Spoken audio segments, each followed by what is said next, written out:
Je suis la major Cassandra Hartley, j'ai 33 ans, et j'ai bâti ma carrière sur rien d'autre que le courage, la discipline, et le refus catégorique de me reposer sur mon nom de famille. Pendant des années, j'ai soutenu mon père, je suis resté à ses côtés, je l'ai épaulé, et je l'ai défendu, car c'est ce que l'on fait pour les personnes que l'on aime. Mais le jour où il s'est moqué de moi lors d'un briefing interarmé, le jour où il m'a ordonné de m'asseoir et m'a rabaissé devant la moitié de l'Assemblée, j'ai fait un choix qui a tout changé. Avez-vous déjà été mis de côté, ou humilié, par quelqu'un à qui vous aviez tout donné? Si c'est le cas, racontez-moi votre histoire dans les commentaires. Vous n'êtes pas seul. Et avant que je ne plonge dans ce qui s'est passé, dites-moi d'où vous me regardez. Si vous avez déjà dû réaffirmer votre valeur après que quelqu'un a essayé de vous rabaisser, aimez et abonnez-vous. Car ce qui a suivi, même moi, je ne l'avais pas vu venir. J'ai grandi sur des bases militaires, déménageant tous les 2 à 3 ans, à mesure que mon père montait en grade. Quand j'ai eu 10 ans, il était déjà lieutenant-colonel. Au lycée, il avait obtenu sa première étoile. Les maisons changeaient. Les paysages passaient du désert aux forêts de pins, puis aux plaines côtières, mais le rythme, lui, restait le même. Le réveil claironnait à 6 heures, l'odeur des uniformes fraîchement repassés, et la cadence nette des bottes sur le bitume, juste à l'extérieur de nos quartiers. Il m'a appris la discipline, la structure, et la façon de déchiffrer une pièce remplie d'officiers. J'ai appris à me tenir droite pendant les cérémonies, à garder une voix neutre en m'adressant à des supérieurs, et à comprendre le langage invisible des insignes de grade et des écussons d'unité. Je lui ai offert ma loyauté, mon obéissance, et ce genre d'admiration que seul un enfant de militaire peut avoir. Je croyais qu'il forgeait quelque chose en moi, qu'il me préparait pour un but que je comprendrais plus tard.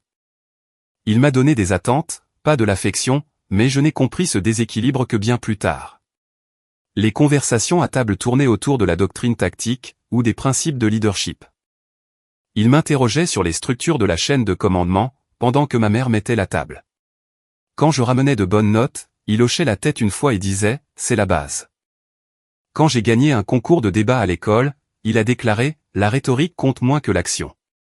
J'ai continué à faire toujours plus d'efforts, pensant que les louanges finiraient bien par arriver.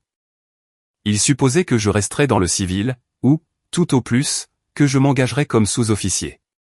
Je l'entendais dire à ses collègues, lors de barbecues, que je me dirigerais probablement vers l'enseignement ou la santé, quelque chose de convenable pour une femme dotée de mon intelligence.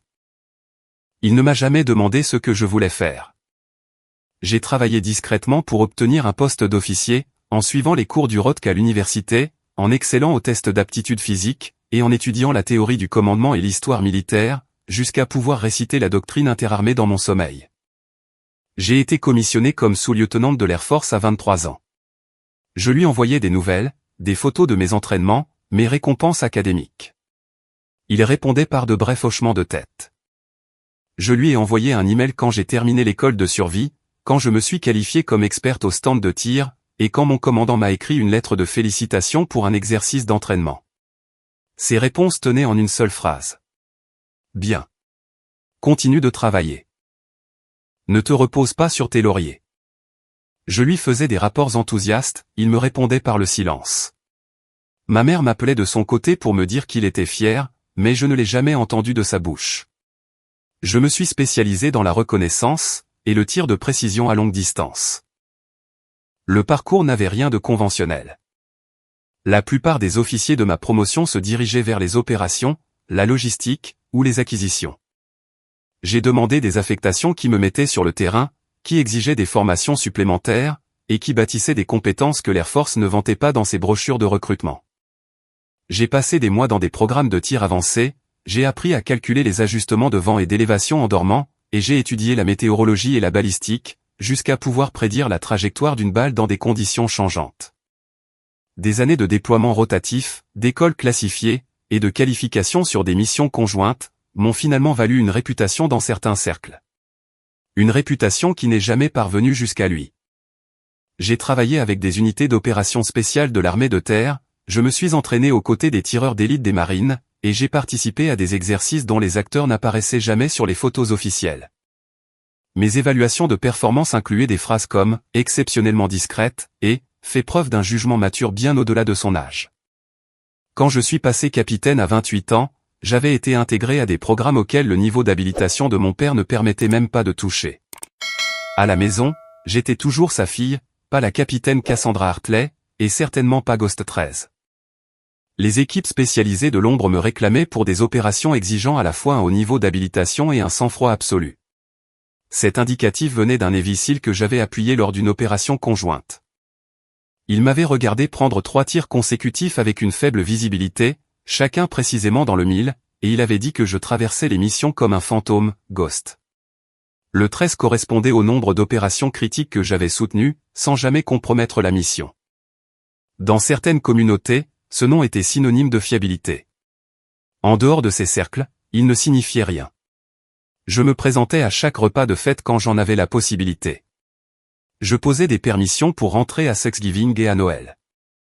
Je restais assise pendant des repas où mon père monopolisait la conversation avec des histoires de son commandement. J'envoyais de l'argent pour aider mes parents à rénover la maison, quand ma mère mentionnait que le toit avait besoin de réparation. Je m'occupais des courses pendant ces affectations temporaires, je conduisais ma mère à ses rendez-vous, je gérais la paperasse, et je m'assurais que les factures étaient payées. Il m'offrait parfois des critiques sur ma carrière, mais rarement un compliment. Un matin, autour d'un café, il m'a dit que je devrais envisager d'être transféré dans un domaine de carrière plus visible. Lors d'une réunion de famille, il m'a présenté à un ami général de brigade en disant « Voici ma fille. Elle fait du renseignement. Je ne sais pas trop quoi exactement. » Quand j'ai mentionné une mission réussie en termes vagues, il a rétorqué « Les rôles de soutien sont nécessaires, j'imagine. » J'ai continué à essayer de gagner une approbation qui n'est jamais venue. Quand j'ai atteint le grade de capitaine, j'avais développé une identité professionnelle complètement séparée de son influence. Mes évaluations provenaient d'officiers qui comprenaient le travail que je faisais. Mes mentors étaient des personnes qui opéraient dans ces mêmes espaces classifiés. Mais chaque fois que je rentrais à la maison, je sentais que je rétrécissais, pour reprendre ce rôle de la fille qui n'était jamais tout à fait à la hauteur. Je me surprenais à expliquer mes choix de carrière, à défendre des décisions que j'avais déjà prises, et à chercher la validation de quelqu'un qui avait décidé, depuis des années, ce que je valais. Le déséquilibre s'est cristallisé lors d'une conversation, quand j'avais 30 ans. J'étais rentré après un déploiement particulièrement difficile, dont je ne pouvais pas discuter en détail. J'étais fatigué, je manquais cruellement de sommeil, et j'essayais encore d'assimiler les choses que j'avais vues. Mon père m'a demandé comment se passait le travail, et je lui ai donné le même résumé édulcoré que d'habitude. Il m'a interrompu au milieu de ma phrase. « Tu sais, Cassandra, à ton âge, je commandais un escadron. Du vrai commandement, de vraies responsabilités. Tu es capitaine maintenant. Quand vas-tu viser un véritable poste de commandement ?» Je l'ai regardé, à travers la table de la cuisine. Ma mère s'était absentée pour répondre au téléphone. Nous n'étions que tous les deux, et j'ai réalisé que j'avais passé presque une décennie à essayer de traduire ma valeur dans des termes qu'il accepterait. Cela n'avait pas marché. Cela n'allait jamais marcher. Mon travail est classifié, monsieur, ai-je dit doucement. Je ne peux pas vous donner de détails. C'est bien pratique, a-t-il répondu, sans tout à fait sourire. À chaque fois que je te pose des questions sur ta carrière, c'est classifié. Peut-être que si tu avais choisi une voie plus traditionnelle, tu aurais quelque chose de concret à montrer. Je n'ai pas répondu.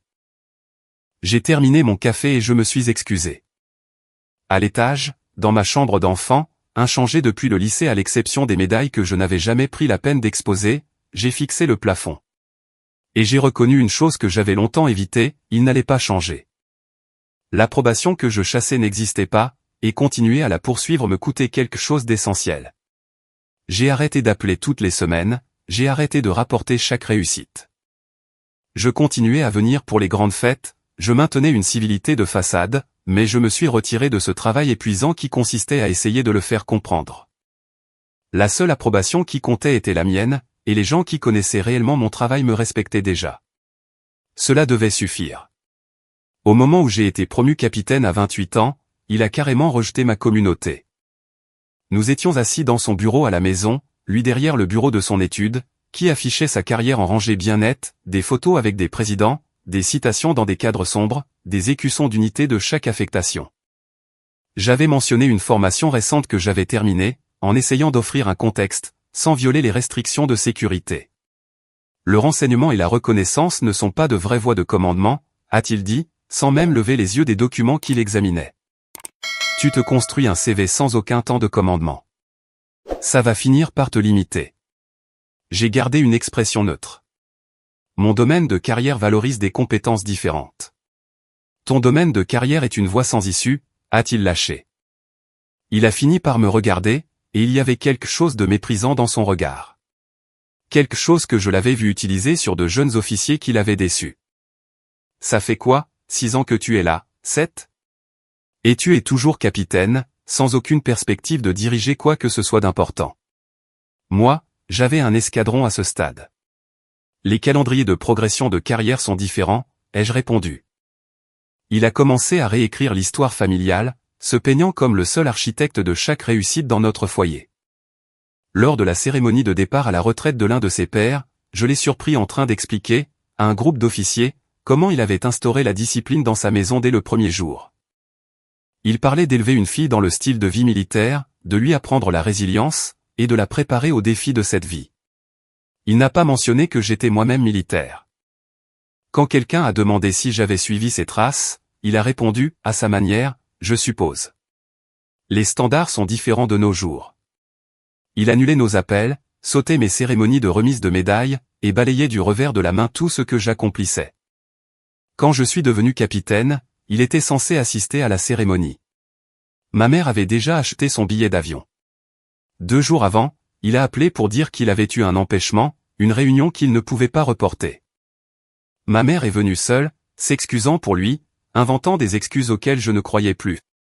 Quand j'ai été sélectionné pour une affectation interarmée, un poste pour lequel j'avais concouru contre 40 autres officiers qualifiés, il a dit « Ces postes sont pour les gens qui n'ont pas d'avenir opérationnel. C'est là qu'ils envoient les officiers qui ne sont pas compétitifs pour le commandement. » J'avais appelé spécifiquement pour lui annoncer cette sélection, pensant que peut-être, cela serait perçu comme important. Sa réponse est arrivée par SMS, 3 heures plus tard. Ses pairs, qui étaient maintenant pour la plupart d'autres généraux, nourrissaient sa conviction que seules les voies de commandement traditionnelles comptaient. Leurs enfants devenaient pilotes ou officiers aux acquisitions, suivant des trajectoires de carrière bien visibles, qui se traduisaient facilement dans les conversations de cocktail. La mienne est devenue celle d'une opératrice discrète, dans une communauté qu'ils ne respectaient pas. Je le voyais parfois à des événements militaires, je le regardais tenir la cour avec d'autres officiers supérieurs, et je réalisais que j'étais totalement absente de son récit. Il parlait de sa carrière, de sa philosophie de commandement, de sa vision des défis militaires actuels. Il ne me mentionnait jamais.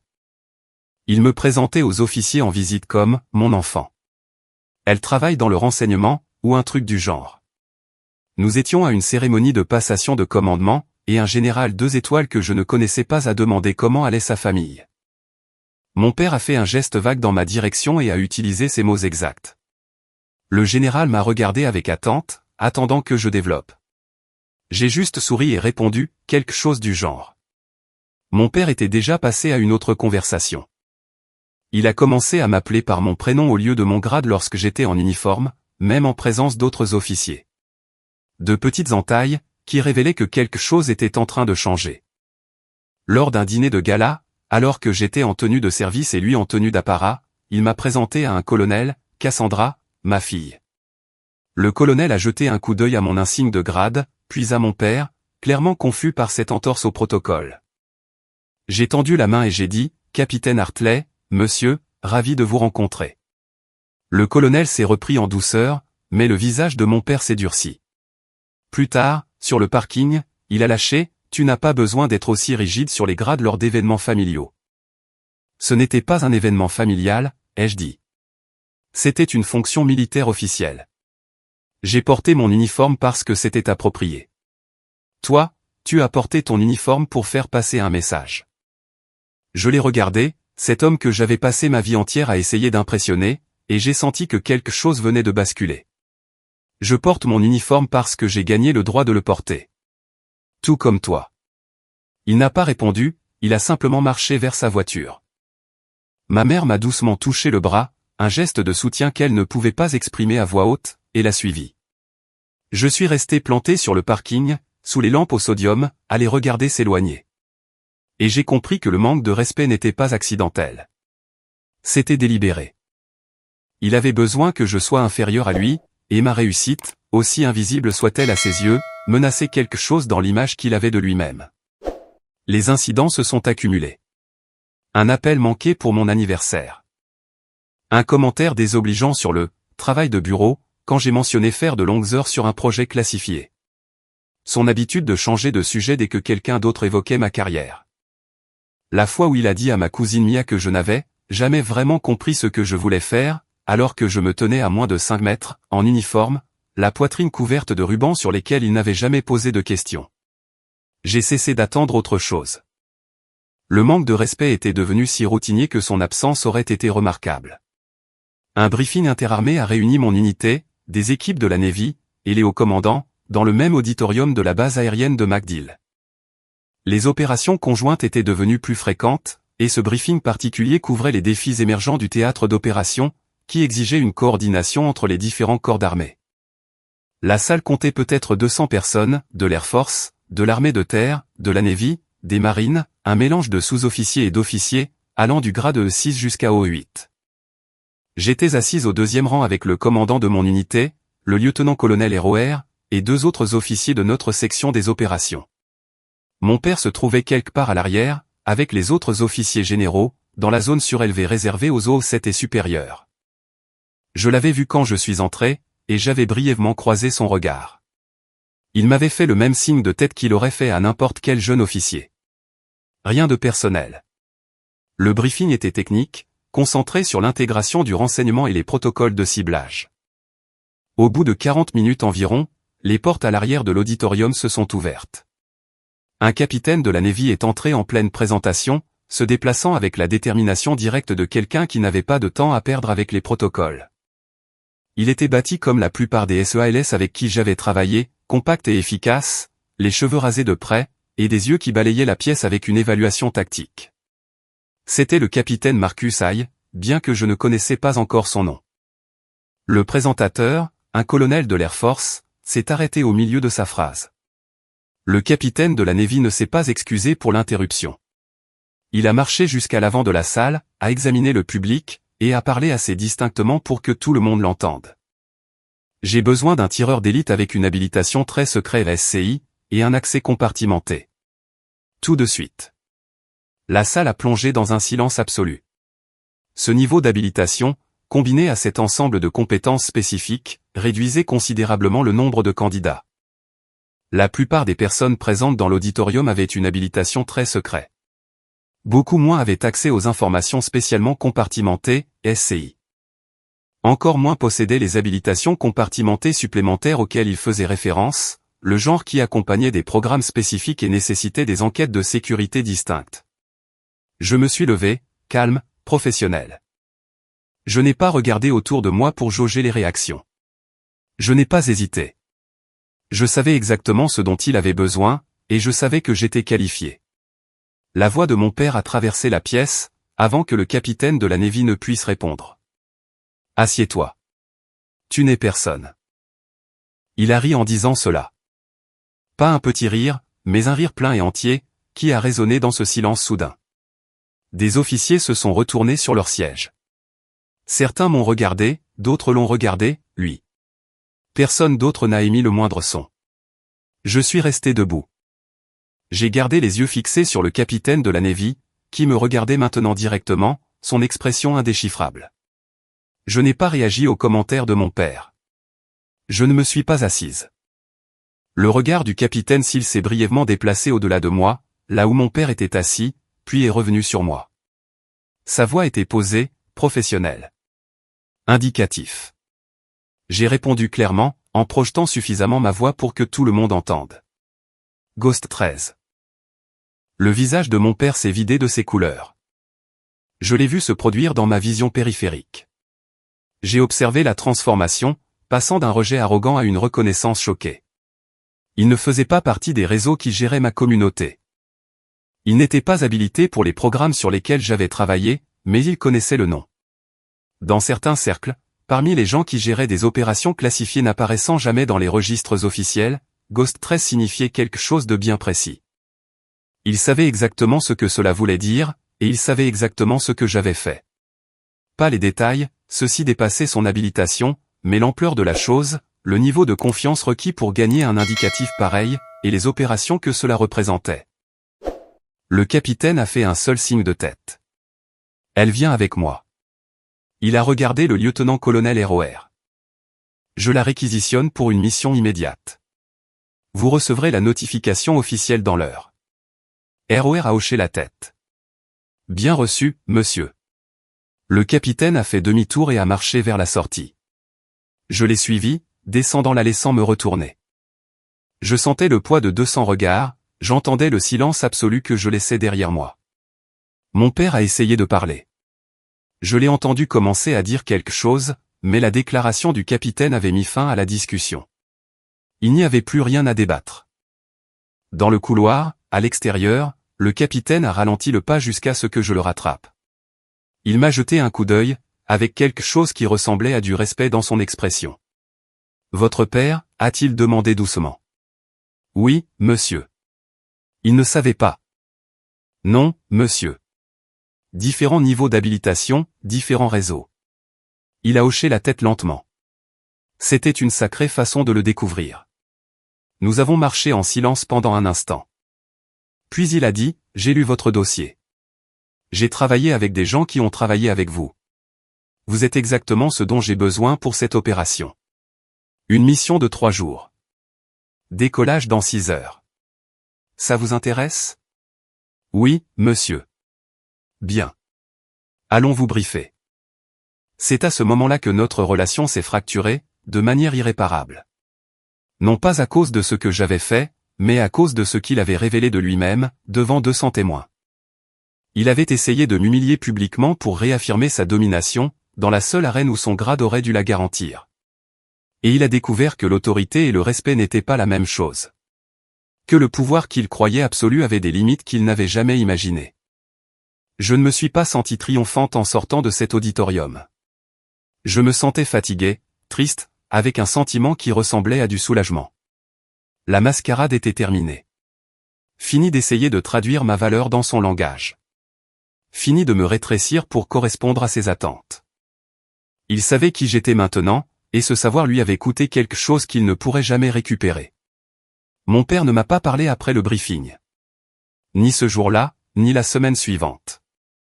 J'ai accompli l'opération de 3 jours avec l'équipe du capitaine Aïe, une opération de précision qui s'est déroulée exactement comme prévu, puis je suis retourné à mes fonctions habituelles. La notification officielle reçue par le lieutenant-colonel ROR louait notre coopération interarmée, et mentionnait spécifiquement ma performance. ROR me l'a transféré avec un bref mot, « Bien joué, Ghost ». Ma mère a laissé un message sur mon répondeur, disant que mon père était « confus ». Je l'ai laissé en plan pendant 2 jours avant de l'écouter. Sa voix était prudente, diplomatique, à la manière des épouses de militaires qui ont passé des décennies à naviguer dans la politique de commandement. « Chérie, ton père est. Il a du mal à assimiler ce qui s'est passé au briefing. Il aimerait te parler quand tu auras le temps. Appelle-nous quand tu pourras. » Je n'ai pas appelé. Il n'y avait aucune confusion à dissiper. Il m'avait humilié publiquement, et une salle remplie de témoins avait regardé ses certitudes s'effondrer. Ce n'était pas de la confusion, c'était une conséquence. J'ai croisé le sergent-chef principal, CMSGT, Elena Brox dans le couloir, devant mon bureau, 4 jours plus tard. C'était la sous-officier supérieure de mon unité, une spécialiste du renseignement de carrière, engagée depuis 26 ans, et qui avait oublié plus de choses sur les opérations de reconnaissance que la plupart des officiers n'en apprendraient jamais. Elle avait une réputation de franchise que les officiers appréciaient, ou redoutaient. « Vous avez une minute, Ghost » a-t-elle demandé. Nous sommes entrés dans une salle de conférence vide. Elle a fermé la porte et s'est appuyée contre la table, les bras croisés. « Les nouvelles vont vite » a-t-elle dit. À propos de ce qui s'est passé à MacDill. Je m'en doutais. Votre père est major général. Oui. Et il ne savait pas qui vous étiez professionnellement. Non. Elle m'a étudié pendant un long moment. Certains hommes s'effondrent, quand ils découvrent que leur ombre n'est pas la plus imposante de la pièce. Ce n'était pas censé me réconforter, mais cela a clarifié une chose que je ne voulais pas affronter. Mon père avait construit son identité autour du fait d'être la personne la plus accomplie, dans chaque espace qu'il occupait. Son autorité avait été incontestée pendant si longtemps, qu'il avait cessé de faire la différence entre grade et respect, entre position et influence réelle. Et moi, j'avais existé dans son récit comme un personnage secondaire, quelqu'un dont le rôle était de refléter sa réussite, et non de générer la mienne. Il en grandira, ou il n'en grandira pas, a poursuivi Brox. Mais c'est son choix, pas votre responsabilité. Vous avez construit quelque chose de réel, Ghost. Ne laissez pas son incapacité à le reconnaître diminuer ce que vous avez accompli. J'apprécie vos mots, chef. Encore une chose, a-t-elle ajouté en se dirigeant vers la porte. Cecile, le capitaine Aille, il a envoyé un message par les voies officielles. Il a dit que vous étiez l'opératrice la plus professionnelle avec qui il ait travaillé depuis 5 ans, et que si jamais nous voulons vous prêter à nouveau, il fera en sorte que ça se fasse. C'est un éloge rare venant de cette communauté. Elle est sortie avant que je puisse répondre. Je suis resté seul dans la salle de conférence, fixant le mobilier administratif sans âme, et je me suis autorisé à reconnaître ce que j'avais fui. J'ai repassé le film de ces années de cérémonies manquées, de réussites balayées d'un revers de main, et de son ton condescendant. Chaque accomplissement que j'avais partagé, chaque étape que j'avais franchie, avait été filtré à travers un prisme qui refusait de me voir comme quelqu'un de compétent. J'avais supposé que c'était lié à la culture militaire, au malaise de sa génération face aux femmes dans des rôles non traditionnels, mais c'était plus simple et plus douloureux que cela. Il avait besoin que je sois moins brillante que lui. Mes réussites menaçaient son ego. J'ai réalisé à quel point ma vie avait été structurée autour de cette quête de respect, auprès de quelqu'un qui n'avait aucune intention de me l'accorder. Les appels téléphoniques pour rapporter mes progrès, les emails soigneusement formulés pour détailler mes affectations sans violer la classification. L'espoir que peut-être, cette fois, cet accomplissement suffirait à gagner une véritable approbation. Tout cela avait été un effort gâché, de l'énergie versée dans une relation qui n'allait jamais trouver son équilibre. J'ai cessé d'appeler, cessé de rapporter la moindre étape. Je n'ai fait aucune annonce formelle, je n'ai expliqué ma décision à personne. Je me suis simplement retiré, en silence, de ce travail épuisant qui consistait à chercher sa validation. Ma mère a appelé 2 fois de plus au cours des 3 semaines suivantes. J'ai répondu une fois, gardant la conversation brève. Elle m'a demandé si j'étais en colère. Je lui ai dit que non, ce qui était vrai.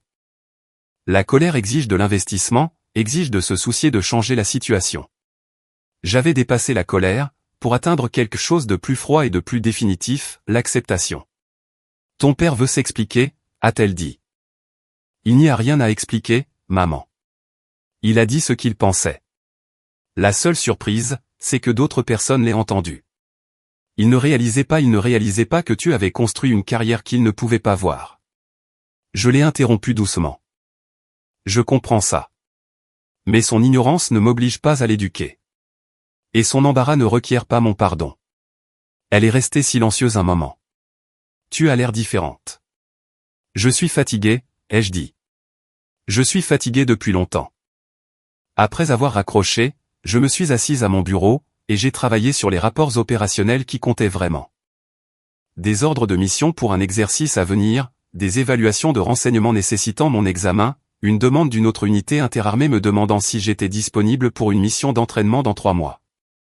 Du vrai travail, évalué par des personnes qui en comprenaient la valeur. J'ai réalisé que la seule approbation qui comptait était la mienne, et que les gens qui connaissaient réellement mon travail me respectaient déjà. Le capitaine Aille l'avait prouvé. Le CMSGT Brox l'avait renforcé. Le lieutenant-colonel Héroer signait mes évaluations avec des mots qui auraient un poids considérable devant les comités de promotion. C'était suffisant. Cela devait être suffisant. Le changement n'a pas été dramatique. Pas de confrontation, pas de conversation de clôture, juste une limite silencieusement tracée. La décision d'arrêter de jouer pour un public qui refusait de regarder. J'avais passé une décennie à essayer d'être visible à ses yeux. Maintenant, je m'autorisais à disparaître totalement de son récit. Et la liberté qui a accompagné ce choix m'a fait l'effet de poser enfin un fardeau, que j'avais porté si longtemps que j'avais oublié ce que c'était que de se tenir droite. Lorsque mon père m'a envoyé un message laconique exigeant une explication pour l'avoir humilié, j'ai attendu 2 jours avant de répondre. Le message est arrivé par email, ce qui en disait long. Il n'était pas capable de décrocher le téléphone, ni d'avoir la conversation directement. Il avait besoin de la distance qu'offrait l'écrit. Son email faisait 3 paragraphes. Le premier expliquait que je lui devais le respect, à la fois en tant qu'officier général et en tant que père. Le deuxième détaillait comment mes actions lors du briefing avaient sapé sa crédibilité auprès de ses pairs et de ses subordonnés. Le troisième exigeait que je fournisse le contexte sur la façon dont j'avais obtenu des habilitations et des qualifications dont il n'avait pas été informé. Je l'ai lu 2 fois, je l'ai laissé reposer, puis j'ai écrit une réponse d'une seule phrase, mon travail est classifié. Tu n'as pas le niveau d'habilitation requis. Je n'ai pas à justifier mon service. Je l'ai envoyé, et j'ai fermé mon ordinateur portable. Pas d'émotion, pas d'excuses, pas de longues explications sur les multiples raisons pour lesquelles son exigence était inappropriée. Juste la limite, énoncée clairement. Sa réaction est passée par plusieurs canaux au cours de la semaine suivante. Ma mère a appelé, la voix tendue. Il est très contrarié, Cassandra. Il estime que tu fais preuve d'insubordination. Je ne suis pas dans sa chaîne de commandement, ai-je répondu. L'insubordination est impossible. Tu sais ce que je veux dire. Je sais. Et ma réponse est définitive. Il n'a pas l'habilitation pour savoir ce que je fais. Ce n'est pas moi qui suis difficile. C'est ainsi que fonctionne la classification. Il est passé à l'échelon supérieur. Il a appelé mon officier commandant, le lieutenant-colonel ROR, par les voies officielles, demandant une réunion pour discuter de la trajectoire de carrière de sa fille et des irrégularités dans mes affectations. ROR, tout à son honneur, a géré cela avec professionnalisme. Il m'a convoqué dans son bureau, a fermé la porte, et s'est adossé à son fauteuil. Votre père m'a contacté, a-t-il dit. Je m'en doutais. Il voulait savoir pourquoi vous avez des habilitations qui dépassent son niveau. Il voulait savoir pourquoi vous avez été réquisitionné pour cette opération avec les SEALS. Il voulait savoir, pour reprendre ses mots. Comment un capitaine au 3 a pu obtenir l'accès à des programmes dont les officiers généraux sont exclus? Que lui avez-vous répondu? Je lui ai dit que les affectations du personnel et les niveaux d'habilitation sont déterminés par les exigences opérationnelles et les besoins de la mission, et non par le grade. Je lui ai dit que les questions sur des programmes spécifiques doivent passer par les voies appropriées, ce qui, dans ce cas, implique les bureaux de contre-espionnage et de sécurité des programmes, qu'il n'a aucune autorité pour contacter. Et je lui ai dit que toute demande d'informations supplémentaires sur votre carrière devait venir de vous directement, et non par le biais de votre chaîne de commandement. Comment a-t-il réagi? Il n'a pas aimé ça. ROR a eu un léger sourire. Il a essayé de faire jouer son grade, suggérant qu'en tant que major général, il avait un droit de regard sur les affectations du personnel de l'Air Force. Et je lui ai rappelé que je suis le commandant habilité pour répondre aux préoccupations concernant les officiers de mon unité. Et que son lien de parenté avec vous crée un conflit d'intérêts qui empêche son implication dans votre évaluation professionnelle. Je suis resté poli, la plupart du temps. J'ai hoché la tête lentement. Merci, monsieur. Ghost, je vais être direct avec vous. Votre père ne comprend pas ce que vous faites, et ça le dérange. Il essaie de reprendre le contrôle d'une situation sur laquelle il n'en a aucun. C'est son problème. Pas le vôtre. Vos performances dans cette unité ont été exemplaires. Vos habilitations sont appropriées à vos fonctions, et votre réputation dans la communauté interarmée est exactement ce que j'attends d'elle. Ne laissez pas son malaise vous faire douter de tout cela. Il m'a congédié, mais le message était clair. Mon père avait essayé de me contourner, il avait essayé d'utiliser le système pour obtenir de force des réponses qu'il n'était pas en droit de recevoir, et le système avait tenu bon. La pression externe est venue d'autres sources. Des membres de la famille ont essayé de me cajoler pour arrondir les angles. Ma cousine Mia a appelé, la voix prudente. Ton père a vraiment du mal avec ça, a-t-elle dit. Je sais. Peut-être que tu pourrais juste lui parler, lui expliquer les choses. Il n'y a rien à expliquer qui ne viole pas les protocoles de classification. Il pose des questions. Auxquelles il m'est légalement interdit de répondre. Mais c'est de la famille. C'est exactement pour cela que je ne peux pas discuter d'informations classifiées avec lui. Les règles ne prévoient pas d'exception pour la famille. Et elles ne prévoient surtout pas d'exception pour des proches qui sont des officiers supérieurs de l'armée. Elle a soupiré. Il est blessé, Cass. Je comprends ça, mais ces sentiments ne changent pas mes obligations. Certains officiers supérieurs m'ont glissé des sous-entendus, me suggérant que je devrais être respectueuse envers le général. J'y ai été confronté lors d'un événement de développement professionnel, une réception où un général de brigade que j'avais rencontré 2 fois auparavant s'est approché de moi près du bar. J'ai entendu parler de cette situation à MacDill, a-t-il dit avec désinvolture. C'est une position difficile. Cela a été géré de manière appropriée, monsieur. Votre père est un officier respecté. Il serait peut-être bon de considérer la façon dont ces choses sont perçues de son point de vue. J'ai posé mon verre avec précaution. Monsieur, avec tout le respect que je vous dois, mon père a fait des suppositions sur mes capacités, sans jamais s'informer de mon travail. Lorsque ces suppositions se sont révélées fausses publiquement, il a ressenti un embarras naturel. C'est regrettable. Mais ce n'est pas ma responsabilité de gérer sa réaction. Les dynamiques familiales peuvent être compliquées. Oui, monsieur. C'est pourquoi je maintiens des frontières professionnelles claires, et que je ne discute pas de programmes classifiés avec les membres de ma famille, quel que soit leur grade. Il a hoché la tête lentement, et a changé de sujet. Le message était passé, et il l'avait reçu. Je n'allais pas m'excuser, ni adoucir ma position, pour mettre les officiers supérieurs à l'aise. Je n'ai fait aucune déclaration, aucun démenti, aucune explication au-delà de ce que j'avais déjà fourni. Le silence était ma frontière, et je m'y suis tenu avec constance.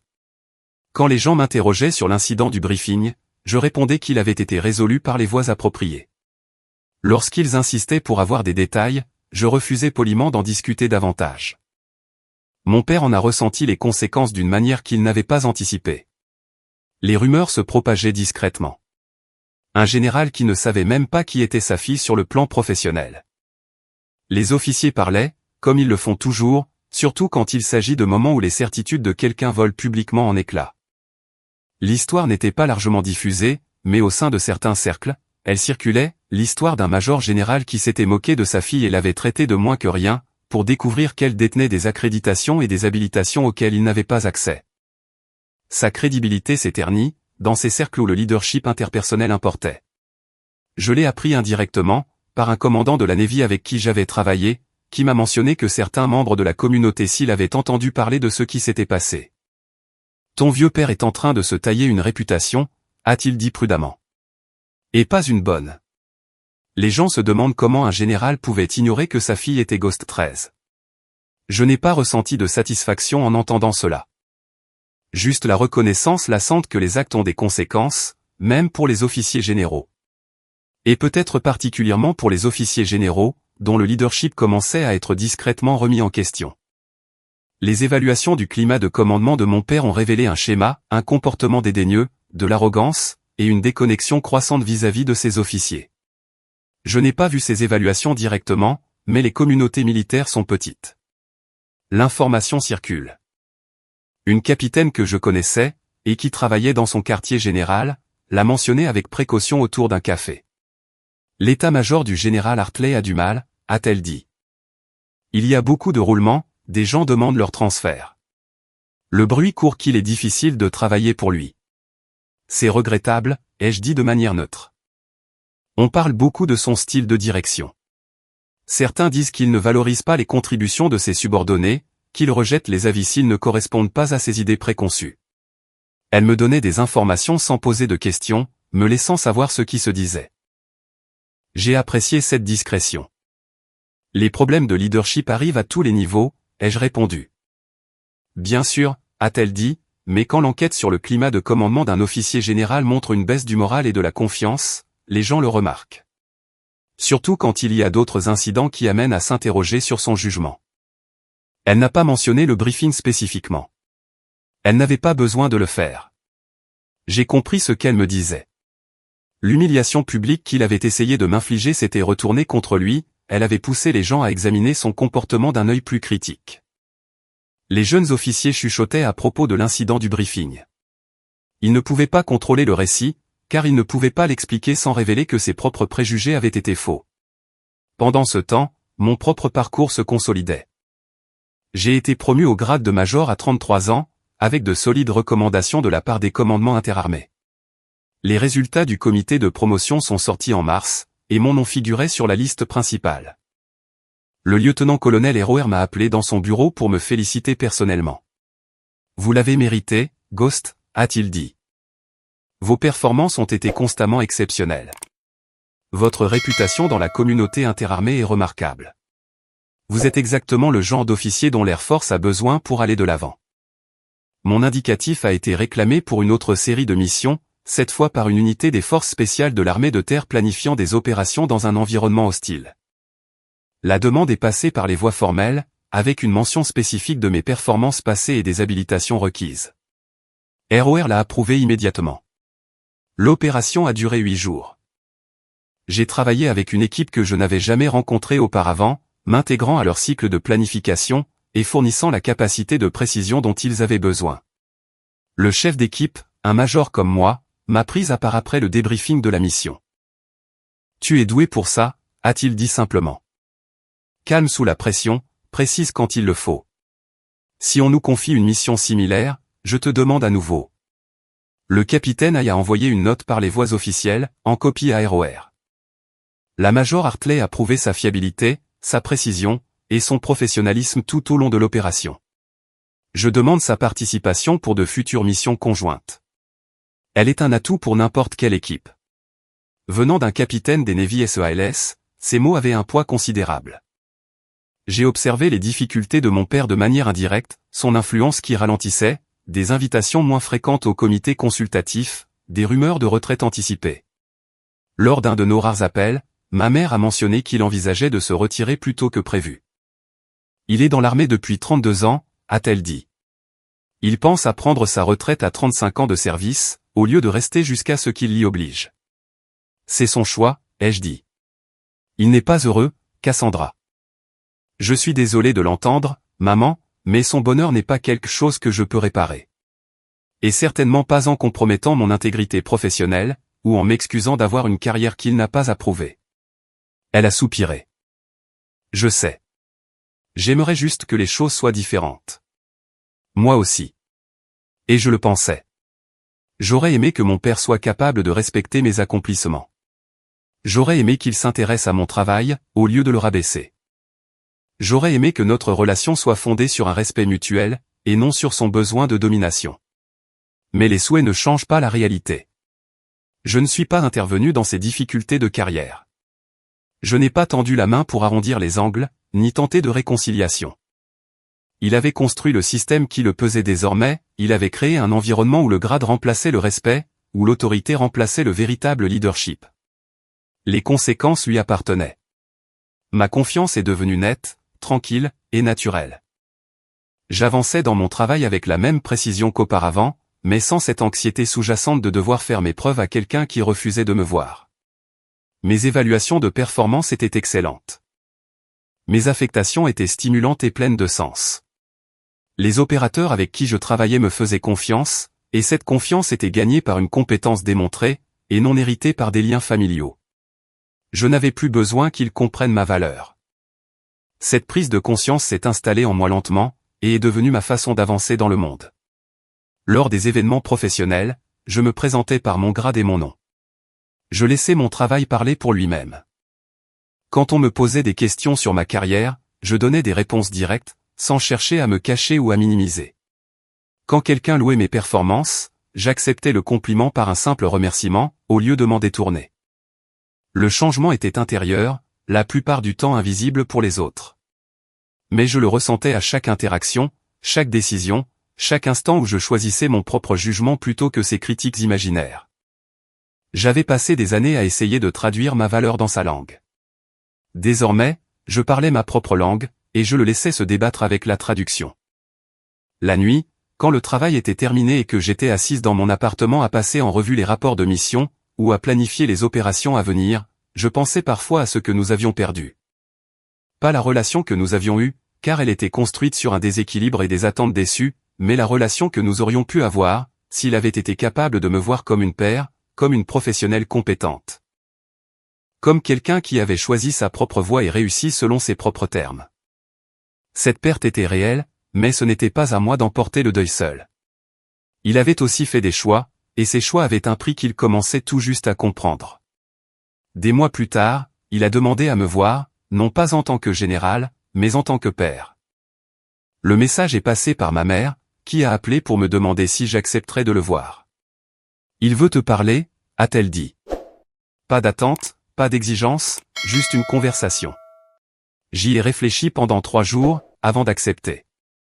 Nous nous sommes retrouvés dans un café en dehors de la base, un terrain neutre où le grade ne signifiait rien. Il attendait quand je suis arrivé, assis à une table dans un coin, en civil. Il avait l'air plus vieux que dans mes souvenirs, plus usé. L'autorité qu'il portait si naturellement en uniforme semblait diminuer en pantalon kaki et polo. « Merci d'être venu », a-t-il dit quand je me suis assise.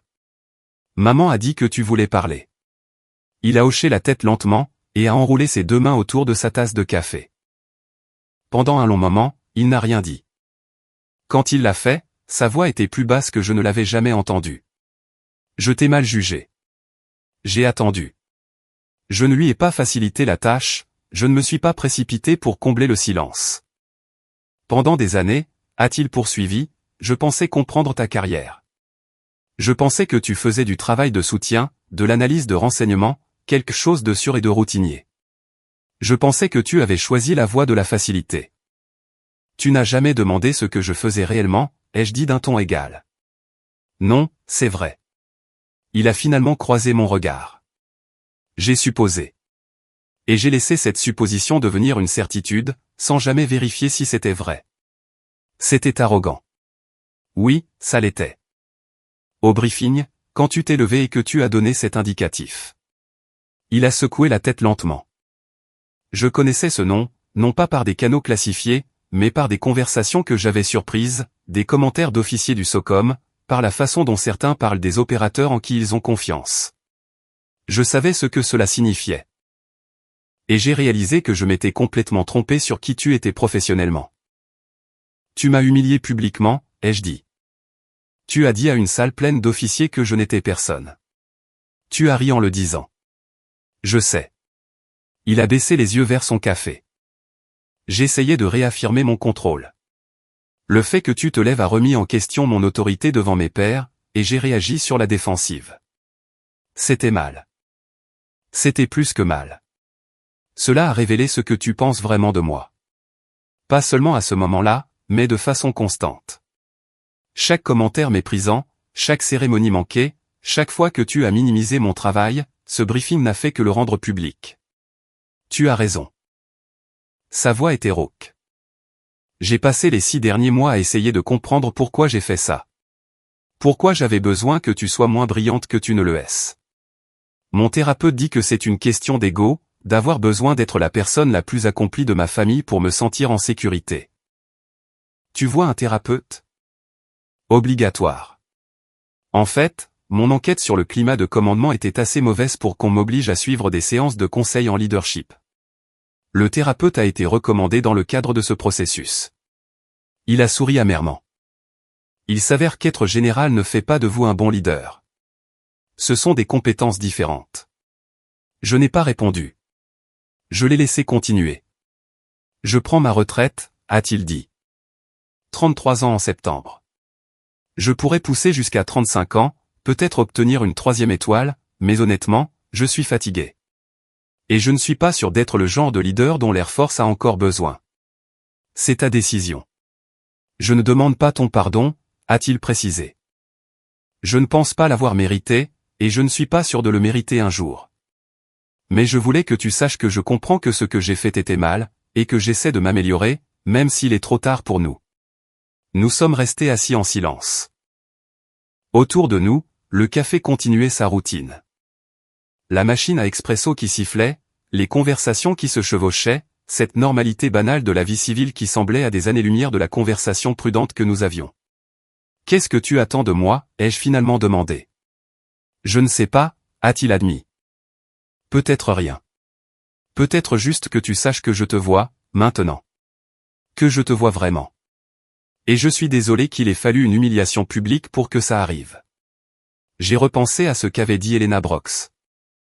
Certains hommes s'effondrent, quand ils découvrent que leur ombre n'est pas la plus imposante de la pièce. Mon père essayait de ne pas s'effondrer complètement, il essayait de construire quelque chose à partir des décombres. Cela demandait un certain courage, que je n'aurais pas attendu de lui. Je ne peux pas t'absoudre, ai-je dit. Et je ne peux pas recommencer à essayer de gagner ton approbation. Cette dynamique était malsaine, et je ne la recréerai pas, je comprends. Mais je peux t'offrir un contact limité, des conversations occasionnelles, des nouvelles sur un rythme qui nous convient à tous les deux, avec des limites claires sur ce dont nous discuterons, ou non. J'accepte, a-t-il répondu rapidement.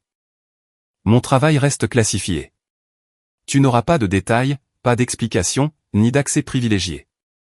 Si tu n'es pas habilité pour quelque chose, c'est définitif. Pas de discussion. D'accord.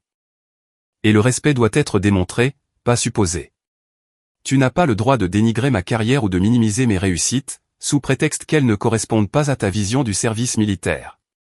Si tu ne peux pas respecter ce que je fais sans en connaître les détails, alors on n'en parle pas du tout. C'est juste. Je l'ai observé de l'autre côté de la table. Cet homme qui avait façonné une si grande partie du début de ma vie, et qui avait ensuite échoué à reconnaître ce que j'étais devenu. Il avait l'air diminué, d'une humilité que je n'aurais jamais imaginé voir en lui. Une part de moi se sentait confortée. Une autre part se sentait juste triste. Cela ne répare pas ce qui s'est passé, ai-je dit. Je sais. Et cela ne veut pas dire que notre relation redevient normale. Il n'y a pas de normalité à retrouver. Nous construisons quelque chose de nouveau, et cela prend du temps. J'ai du temps, a-t-il dit. Et j'aimerais essayer, si tu es d'accord.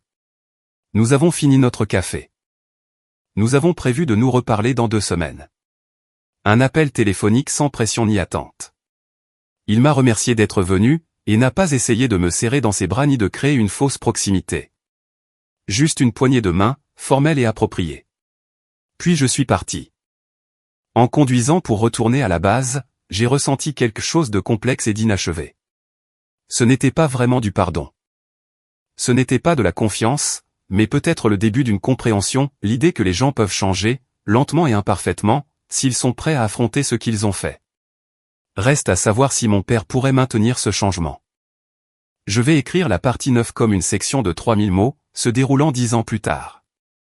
10 ans après l'incident du briefing, je suis lieutenant-colonel, avec 16 ans de service, et une trajectoire de carrière qui ne ressemble en rien à ce que j'avais imaginé à 23 ans.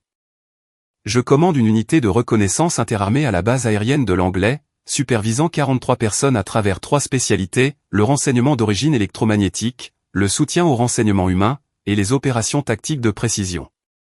Mon indicatif me suit toujours, bien que moins de gens l'utilisent maintenant que je suis à un poste de commandement. Ghost 13 est devenu davantage une légende qu'une opératrice active, un nom qui refait surface dans les conversations de ceux qui ont travaillé sur certaines missions, durant certaines années. Mon bureau donne sur la piste d'atterrissage. Je peux regarder les F-22 décoller, tout en passant en revue les évaluations du personnel ou les plans opérationnels. La vue me rappelle pourquoi je me suis engagé, pourquoi je suis resté, et pourquoi ce travail compte bien au-delà de la politique et de la bureaucratie. Il y a des jours où le commandement donne l'impression d'être enseveli sous les exigences administratives et les évaluations de risque. Et puis, il se passe quelque chose, une mission est approuvée, ou un opérateur revient avec succès d'une tâche difficile, et je me rappelle ce que nous faisons vraiment. La lieutenant-colonel Cassandra Hartley. Grade au 5. Éligible pour une promotion au grade de colonel dans 2 ans, si la commission se passe bien. Mon dossier est solide, du temps de commandement réussi, des qualifications interarmées, une expérience opérationnelle qui s'étend sur 4 théâtres d'opération, des recommandations d'officiers de 3 corps d'armée. J'ai construit exactement la carrière que je voulais, même si le chemin ne ressemblait en rien à l'avancement traditionnel. Mon père a 71 ans maintenant, à la retraite depuis 10 ans. Lui et ma mère vivent toujours à Colorado Springs, leur maison orientée de façon à pouvoir voir l'académie de l'Air Force depuis le porche arrière. Il fait parfois du bénévolat à l'académie, encadrant des cadets, donnant des conférences dans les cours de leadership, essayant de transmettre des leçons qu'il a apprises trop tard dans sa propre carrière. Ma mère dit qu'il est différent maintenant. Vraiment différent. Pas seulement en train de jouer l'amélioration, mais réellement transformé par la décennie de travail qu'il a consacrée à comprendre ses propres échecs. Nous nous parlons tous les mois par appel vidéo, généralement le dimanche après-midi quand nos emplois du temps le permettent. Les conversations durent 30 à 40 minutes, jamais plus. Nous discutons des livres que nous avons lus, des documentaires que nous avons vus, de l'actualité militaire générale, ce qui est du domaine public. Il me pose des questions sur ma santé, ma satisfaction professionnelle, et me demande si je prends soin de moi. Je l'interroge sur son travail de consultant, sur les cadets qu'il encadre, sur la façon dont il gère sa tension artérielle. C'est cordial, prudent, délimité par des règles dont nous ne discutons pas, mais que nous respectons tous les deux. Il ne m'a jamais demandé d'expliquer ce qui s'était passé dans cette salle de briefing. Il n'a jamais demandé de détails sur Ghost 13, ni sur les opérations qui m'ont valu cet indicatif. Il a appris, lentement et avec des efforts évidents, que certaines choses ne lui appartiennent pas. Que accepter sa fille, c'est accepter qu'il y aura des parties de sa vie auxquelles il n'aura jamais accès, et que c'est une chose appropriée plutôt qu'une insulte. Il y a 3 mois, il a appelé en dehors de notre planning habituel. Un mardi soir, mon téléphone a sonné alors que je terminais de la paperasse à la maison. J'ai failli ne pas répondre. Voir son nom sur l'écran a déclenché une prudence réflexe, née de tant d'années de conversations difficiles. « Cassandra » a-t-il dit quand j'ai décroché, « tu as quelques minutes. » Quelque chose ne va pas ? Tout va bien. Je voulais te dire quelque chose, avant que tu ne l'entendes ailleurs. Il a fait une pause, et j'ai entendu dans sa voix quelque chose que je n'ai pas identifié immédiatement. L'Académie m'a demandé de prononcer le discours d'ouverture lors de leur symposium sur le leadership le mois prochain. Ils veulent que je parle du climat de commandement, du leadership éthique, et des leçons tirées des erreurs. J'ai dit oui. J'ai posé mon stylo. C'est une bonne chose. Tu feras ça bien. Je vais parler de toi, a-t-il annoncé. Pas en te nommant, pas avec des détails qui permettent de t'identifier, mais en parlant de ce qui s'est passé entre nous. De la façon dont j'ai échoué, en tant que leader et en tant que père. En rejetant les compétences de quelqu'un parce qu'elles ne correspondaient pas à mes attentes.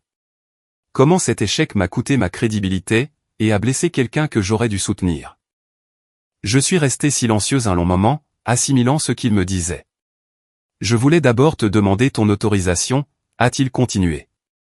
Je sais que c'est mon histoire à raconter, pour ce qui est de mes erreurs, mais c'est aussi ton histoire. Si tu n'es pas à l'aise avec l'idée que j'en parle publiquement, même sans te nommer, je trouverai un autre sujet. Pourquoi veux-tu en parler ? Parce que c'est la leçon de leadership la plus importante que j'ai jamais apprise, a-t-il répondu simplement. Et parce que les cadets ont besoin d'entendre que le grade ne vous protège pas de vos erreurs, qu'une autorité sans respect est vide. Et que les personnes que vous sous-estimez pourraient bien être les plus compétentes de la pièce. J'ai passé 33 ans à croire que le grade suffisait. Il a fallu que je perde le respect de ma fille pour comprendre que le leadership est quelque chose qui se gagne en permanence. Pas quelque chose qu'on mérite d'office. Tu n'as pas complètement perdu mon respect, ai-je dit prudemment.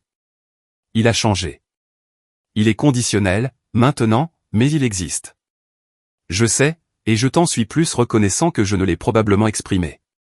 Il s'est raclé la gorge. Alors, j'ai ton autorisation ? Oui, ai-je dit. Raconte cette histoire. Si ça peut t'aider de jeunes officiers à éviter de faire les mêmes erreurs, c'est précieux. Merci. Nous avons discuté encore quelques minutes, puis l'appel s'est terminé. Je suis resté assise dans mon salon, la lumière tamisée, à penser à l'homme que mon père avait été, et à celui qu'il devenait. La transformation n'était pas complète. Peut-être qu'elle ne le serait jamais. Mais le fait qu'il ait demandé la permission, qu'il ait reconnu ma place dans ce récit, suggérait une évolution que j'aurais cru impossible. Le mois dernier, j'ai assisté à une conférence sur les opérations conjointes à Tampa, près de la base aérienne de MacDill. L'ironie ne m'a pas échappé. Un bâtiment différent, une année différente, mais la même zone géographique où ma relation avec mon père s'était publiquement fracturée. J'étais là pour présenter un exposé sur les défis d'intégration dans les opérations de reconnaissance interarmées, un briefing technique qui a attiré peut-être 70 personnes. Le capitaine Marcus Hay était dans le public. Désormais commandant Hay, un O5 comme moi, toujours chez les SEALS, mais dans un poste d'état-major qui l'amenait à plus de conférences et moins d'opérations. Nos chemins s'étaient croisés de temps en temps au fil des ans, nous avions maintenu un respect professionnel, mais sans jamais développer d'amitié personnelle. Après mon briefing, il s'est approché de moi près de la machine à café. « Colonel Hartley » a-t-il dit. « Bonne présentation. Vous avez clairement passé du temps à réfléchir aux obstacles bureaucratiques. commandant Aïe. Merci. Et oui, quand vous essayez de faire partager le renseignement sans accroc entre trois armées, la bureaucratie devient le principal ennemi. Il a eu un léger sourire. J'ai entendu dire que vous avez pris le commandement de l'unité de reconnaissance à l'anglais. Comment ça se passe? Ça se passe bien. Des défis différents de ce à quoi je m'attendais, mais c'est du bon travail. L'opérationnel vous manque? J'ai réfléchi honnêtement à la question. Parfois. Il y a quelque chose de clair à être l'opérateur plutôt que le commandant. On exécute la mission, on fait confiance à son entraînement, on rentre à la maison. Le commandement signifie que vous êtes responsable de la formation, de la sécurité, de la carrière et de la réussite de 43 personnes. Les enjeux semblent plus lourds. Mais vous y excellez. J'apprends à y exceller, les jeux corrigés. Il y a une différence. Nous avons discuté encore quelques minutes des défis liés aux opérations conjointes. Puis il a légèrement changé de sujet. J'ai entendu dire que votre père donne des conférences à l'académie, sur les échecs de leadership et le changement de cap, c'est le cas. Il faut du courage, a dit Aïe. Admettre publiquement qu'on a eu tort, surtout pour quelqu'un qui a passé 3 décennies à asseoir son autorité. Je respecte ça. Moi aussi, je l'admets. Ça ne répare pas le passé, mais ça suggère qu'il comprend le poids de ce qui s'est passé. Est-ce que ça change les choses entre vous? Ça rend possible une relation limitée, ai-je répondu avec précaution. Nous ne sommes pas proches. Nous ne le serons probablement jamais, mais nous pouvons avoir des conversations civilisées, ce qui est plus que ce que je pensais accomplir il y a 5 ans. Aïe a lentement hoché la tête. Pour ce que ça vaut, ce briefing, il y a 10 ans. Vous voir rester debout quand il vous a ordonné de vous asseoir? Vous voir annoncer votre indicatif comme si c'était le fait le plus simple du monde. C'était l'une des choses les plus professionnellement impressionnantes à laquelle j'ai assisté. Vous n'avez pas scié, vous ne vous êtes pas justifié. Vous êtes simplement resté ancré dans votre compétence et vous avez laissé la vérité parler. J'étais en colère, ai-je dit doucement. Je voulais qu'il sache exactement qui il avait rabaissé. Peut-être. Mais vous avez canalisé cette colère pour en faire de la précision. C'est la marque d'une vraie opératrice. Il a regardé sa montre. Je dois y aller pour ma prochaine session. Ravi de vous avoir revu, colonel. Vous de même, commandant. Il s'est éloigné, et je suis resté là avec mon café, pensant à ce jour d'il y a 10 ans. À quel point j'étais jeune à 33 ans. À quel point j'étais certaine que le fait de faire mes preuves allait, d'une manière ou d'une autre, réparer la relation. J'avais appris depuis que les preuves ne réparent pas des dynamiques brisées, que le respect ne peut pas être exigé ni arraché par des démonstrations. Il doit être offert librement, et certaines personnes n'en sont capables qu'après avoir perdu quelque chose d'irrécupérable. Mon unité à l'anglais est solide. Je l'ai construite avec soin pendant 18 mois de commandement, apprenant quel personnel a besoin de directives strictes et lequel a besoin d'autonomie. Comment équilibrer les exigences opérationnelles avec les besoins de formation. Quand tenir tête au haut commandement, et quand accepter des limites que je ne peux pas changer. Le commandement est plus difficile que ce que j'avais prévu, et plus gratifiant que je ne l'avais imaginé. Il y a 3 semaines, l'un de mes sous-officiers supérieurs, un sergent-chef nommé Chin, est venu dans mon bureau avec un problème personnel.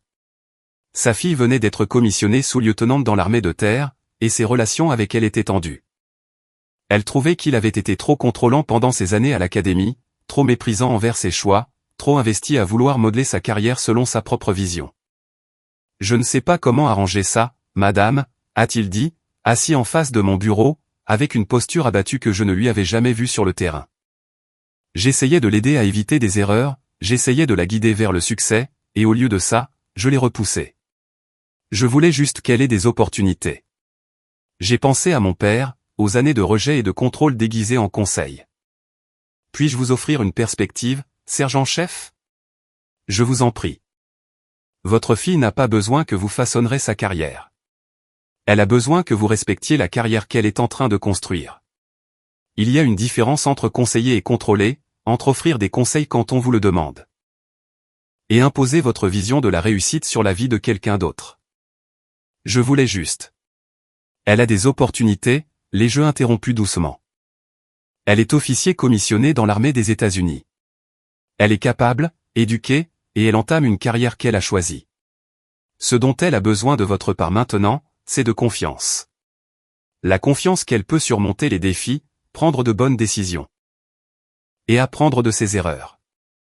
Votre travail n'est pas de l'empêcher d'échouer. C'est d'être quelqu'un vers qui elle peut se tourner quand elle a besoin de soutien, sans craindre le jugement ou un « je te l'avais bien dit ». Il est resté silencieux un instant. Comment puis-je reconstruire cette confiance? Vous commencez par vous excuser d'avoir outrepassé vos limites. Vous reconnaissez que vous avez laissé votre anxiété concernant sa réussite prendre le pas sur son autonomie. Et ensuite, vous prenez du recul et vous la laissez diriger sa propre vie. En ne lui offrant des conseils que lorsqu'elle vous le demande. C'est plus difficile que ça en a l'air. Oui, ai-je convenu, ça l'est. Mais l'alternative, c'est de perdre complètement la relation. Demandez-moi comment je le sais.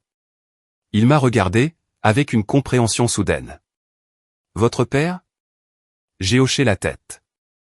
Mon père et moi ne nous sommes pas parlé pendant des années, parce qu'il ne pouvait pas respecter mes choix de carrière. Nous avons une relation limitée maintenant. Cordiale, mais distante. Parce qu'il a fini par apprendre à accepter que ma réussite n'avait pas à ressembler à la sienne. Mais nous avons perdu un temps que nous ne pourrons jamais récupérer. Et notre relation ne sera jamais ce qu'elle aurait pu être, s'il m'avait fait confiance plus tôt. Je ne veux pas ça avec ma fille.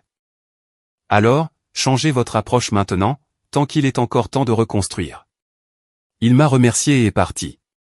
J'espère qu'il ira jusqu'au bout. J'espère que sa fille lui donnera la chance de s'améliorer. Tout le monde n'a pas cette chance. Ma relation avec mon père continue d'évoluer, lentement. Il y a 2 mois, il m'a envoyé un livre, The Road to Character de David Brooks, avec un mot glissé à l'intérieur. Le mot était manuscrit, ses lettres majuscules d'une précision toute militaire étant étrangement plus personnelle qu'un texte tapé à la machine. Cassandra, ce livre m'a aidé à comprendre la différence entre les vertus du CV et les vertus de l'éloge funèbre, la différence entre ce que nous accomplissons et ce que nous sommes. J'ai passé trop d'années concentré sur la première chose, en négligeant la seconde. J'essaie de m'améliorer. Merci de m'avoir laissé l'espace pour essayer. Papa. C'était la première fois depuis des années qu'il signait une communication avec moi par « Papa » au lieu de Raymond, ou Général Hartley, Rhett. Cette informalité semblait mériter, plutôt que présumer, un petit marqueur de progrès. J'ai lu le livre, j'ai souligné des passages qui résonnaient en moi, et je me suis surprise à réfléchir à mon propre équilibre entre accomplissement et caractère, entre la carrière que j'avais bâtie et la personne que je devenais. Le commandement force ces réflexions. Quand vous êtes responsable de la carrière et du bien-être d'autres personnes, vous ne pouvez pas vous cacher derrière la seule compétence. Vous devez être quelqu'un qui vaut la peine d'être suivi, quelqu'un dont le jugement s'étend au-delà de la compétence technique pour atteindre le leadership éthique. Je l'apprends chaque jour. En faisant des erreurs, en corrigeant le tir, en essayant d'être le genre de commandant que j'aurais aimé avoir pendant mes années difficiles. Quand je vois de jeunes officiers lutter contre le syndrome de l'imposteur, la pression familiale, ou le décalage entre leurs aspirations et leur réalité actuelle, j'essaie de leur offrir le soutien que je n'ai pas reçu.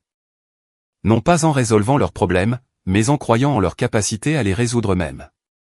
La semaine dernière, lors d'un briefing opérationnel de routine, l'une de mes jeunes officiers, une capitaine nommée Rodriguez, a présenté une approche alternative pour une mission de reconnaissance, qui contredisait mes directives initiales. La salle est devenue silencieuse. Les autres officiers observaient pour voir comment je réagirais au fait d'être contredite. J'ai écouté toute sa présentation, j'ai posé des questions pour clarifier, puis j'ai dit, votre approche est meilleure que la mienne. Mettons-la en œuvre. Le soulagement dans la pièce était palpable. Rodriguez avait l'air à la fois surprise et validé. Après le briefing, mon commandant en second m'a pris à part. C'était du bon leadership, madame. Beaucoup de commandants auraient défendu leur plan initial juste pour maintenir leur autorité. Une autorité qui exige d'avoir toujours raison n'est pas une vraie autorité, ai-je dit. Ce n'est que de l'ego. Rodriguez avait une meilleure idée. L'utiliser rend la mission plus susceptible de réussir. Ça compte plus que ma fierté. Il a hoché la tête lentement. Votre père aurait défendu son plan. L'ancienne version de mon père l'aurait fait, ai-je convenu. J'aimerais penser que la version actuelle ferait ce que j'ai fait. Mais oui, pour la majeure partie de sa carrière, il aurait vu le fait de changer d'avis comme une faiblesse. Et vous y voyez une force. J'y vois la réalité. Personne n'a toutes les réponses. Les bons leaders reconnaissent les bonnes idées, d'où qu'elles viennent.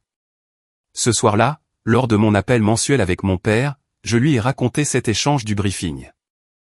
Il a écouté silencieusement, puis a dit, « Tu es une meilleure commandante que je ne l'étais. Tu ne peux pas le savoir. Tu ne m'as jamais vu commander. Je le sais grâce à la façon dont tu as géré la proposition de ce capitaine. Je me serais senti menacé par un jeune officier qui me contredit. J'aurais trouvé des moyens de maintenir mon autorité. Même si ça impliquait d'utiliser un plan sous-optimal. Tu t'es concentré sur la mission plutôt que sur ton ego. C'est une maturité que je n'ai atteinte qu'après ma retraite. Tu es généreux avec moi, et dur envers toi-même. Non, a-t-il dit, je suis honnête à propos de nous deux. Tu as appris des leçons que j'aurais dû t'enseigner, mais que je ne t'ai pas transmises. Tu es devenu une leader malgré mon exemple, pas grâce à lui. C'est une réussite, Cassandra. Ne la minimise pas. Cette conversation est restée gravée en moi. Mon père avait passé une décennie à examiner ses échecs, travaillant pour comprendre des schémas qu'il avait répétés pendant 33 ans. La lucidité qu'il avait acquise était venue trop tard pour changer sa carrière en service actif, mais peut-être qu'il n'était pas trop tard pour influencer la mienne. Peut-être que ces erreurs pouvaient devenir mon atout. Que ces échecs pouvaient informer ma réussite. Dans 2 semaines, je dois assister à son discours d'ouverture au symposium sur le leadership de l'Académie de l'Air Force. Il ne sait pas que je viens. J'ai débattu de l'idée de lui dire, pour finalement décider que la surprise était appropriée. Je veux entendre ce qu'il dira de notre histoire, comment il formulera les leçons qu'il a apprises, et s'il a véritablement intériorisé les changements qu'il prétend avoir faits.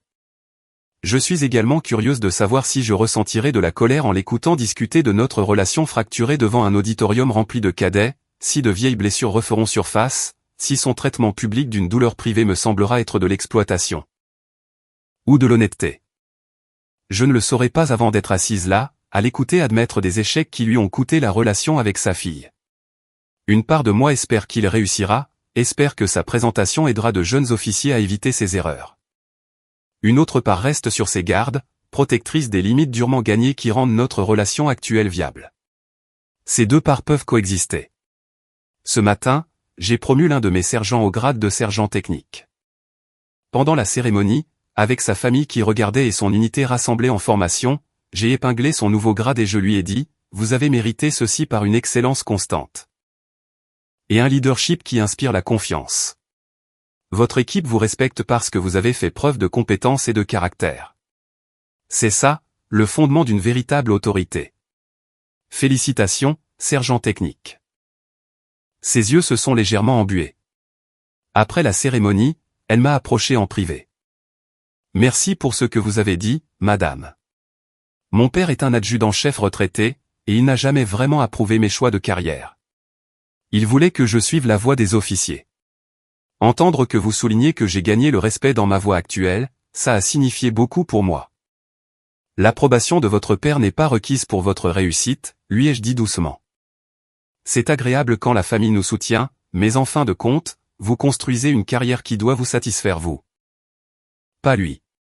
Continuez d'être excellente dans ce que vous faites. Le respect des gens avec qui vous servez compte plus que l'approbation des gens qui ne comprennent pas votre travail. Elle a hoché la tête, comprenant que je parlais d'expérience. Ces conversations se produisent plus souvent que je ne m'y attendais lorsque j'ai pris le commandement.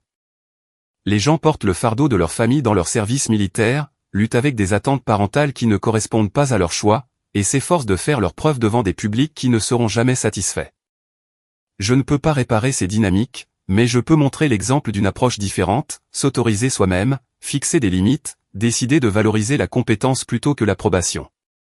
10 ans après ce briefing à MacDill, je n'essaie plus de prouver quoi que ce soit à mon père. J'ai construit une carrière qui parle d'elle-même, j'ai gagné le respect des communautés qui comptent, je me suis développé en une leader dont l'autorité découle de la compétence démontrée plutôt que du seul grade. Ma relation avec mon père existe sous une forme limitée, cordiale et encadrée, ce qui est mieux que rien, mais loin d'être proche. C'est suffisant. Cela doit être suffisant. Certaines relations ne se terminent pas comme dans les contes de fées. Certains dégâts ne peuvent pas être entièrement réparés, seulement gérés. Mon père et moi n'aurons jamais la relation que nous aurions pu avoir, s'il m'avait respecté plus tôt, s'il m'avait interrogé sur mon travail au lieu de le balayer du revers de la main. S'il m'avait vu comme une professionnelle compétente au lieu d'une extension de son héritage. Mais nous avons ce que nous avons. Des appels mensuels, des conversations prudentes, un respect mutuel au sein de frontières strictes. Il travaille à s'améliorer. Je lui laisse l'espace nécessaire pour démontrer cette amélioration, sans exiger qu'elle guérisse des blessures qui ont cicatrisé il y a des années. Et je bâtis mon propre héritage, commandant avec des principes que j'ai en partie appris de ses erreurs. Enseignant aux jeunes officiers et sous-officiers que le leadership exige de l'humilité, qu'une autorité sans respect sonne creux, et que les personnes que vous sous-estimez pourraient bien être les plus compétentes de la pièce. 10 ans plus tard, Ghost 13 est devenue la lieutenant-colonel Hartley, commandante, mentor, leader. L'indicatif refait parfois surface dans des conversations avec des gens qui ont travaillé sur certaines missions, mais la plupart du temps, il est retiré. Un marqueur de celle que j'étais, avant de comprendre que le véritable pouvoir vient du fait d'élever les autres, plutôt que de prouver que l'on est exceptionnel. Mon père l'apprend aussi. Avec 10 ans de retard, mais il l'apprend toujours. C'est peut-être ça la vraie leçon, il n'est jamais trop tard pour changer, pour grandir, pour devenir quelqu'un de meilleur que celui qu'on était. Le coût du changement augmente plus vous attendez, et les relations sont mises à rude épreuve ou brisées en cours de route. Mais la possibilité demeure. Je suis la preuve vivante que vous pouvez construire de l'autorité à partir de la confiance, du respect à partir de la constance, et du leadership à partir d'une réelle préoccupation pour les personnes que vous dirigez. Mon père est en train de devenir la preuve que même les généraux peuvent apprendre l'humilité, même après la retraite, même après avoir perdu ce qu'ils auraient dû chérir le plus. Aucun de nous n'est parfait. Tous les deux, nous essayons. 10 ans plus tard, c'est suffisant. C'est ainsi que cela s'est passé.